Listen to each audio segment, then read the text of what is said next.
Turn by turn, we rotated power, north to south, east to west.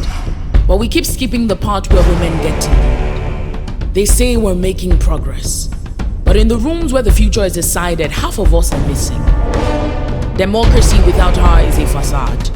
We've handed out titles, but never the top of the table. 35% was the promise. You signed it, sealed it, then shelved it. We counted them. Only 8 of 48 ministers and 10 of 34 advisors.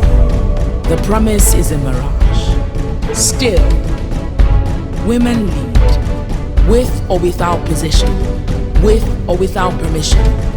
Amina J. Mohammed. She unites nations with vision and voice. Ngozi Okonjo-Iweala. She sits at the head of World Trade. Mo Abudu. She turns stories into empires. These are not just footnotes, they are blueprints. Proof that when women lead, things shift and change happens. We've led from the sidelines. Now, we want to lead from the center. From 811 local governments, only 41 women lead. Over 8,000 councillors, but only 604 are women. These margins are not minor, they are systemic.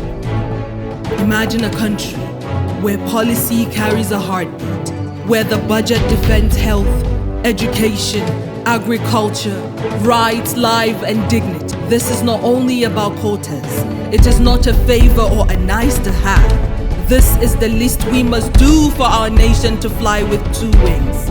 Women dominate the front lines. Teachers, nurses, midwives, but are not seen at the top line. They deliver the services but never shape the decisions. Oh, we counted them yet again. Out of 469 seats in the National Assembly, only 21 are filled by women. 4 senators, 17 in the House. That's less than 5%. Democracy limps when it leans on one leg.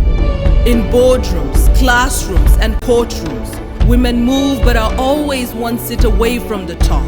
They fill businesses, but among the 50 biggest firms, they only hold 31% of board seats and chair 5. Half the population, but never secured half the power. Not anymore. We want the budget. We want the bills.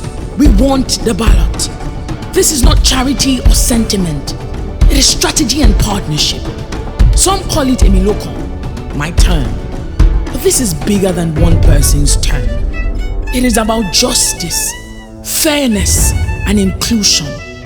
And let's be honest, it's long overdue.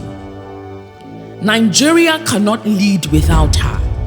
Not in health, not in law, not in the economy, not in politics, not anywhere. You promised her a seat, and now it's her turn.